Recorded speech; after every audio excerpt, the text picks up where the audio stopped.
Patricia,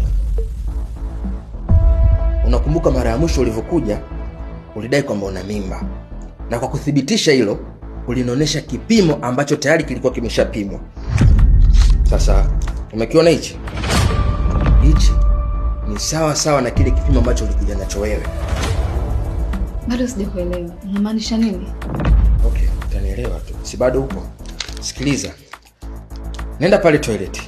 Kalete mkojo, nataka nithibitishe mwenyewe kama kweli wewe una mimba.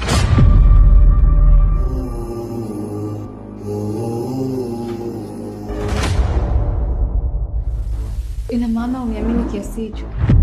Patricia, hiki sio kipindi cha maswali na majibu. Unatakiwa ufuate kile ambacho nitakuelekeza. Nenda toilet, kalete mkojo, nataka nithibitishe.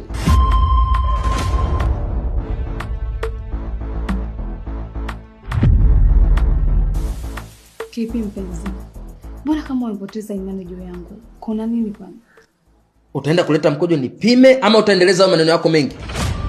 Haina haja ya kupaniki. Naomba kae chini nikueleweshe.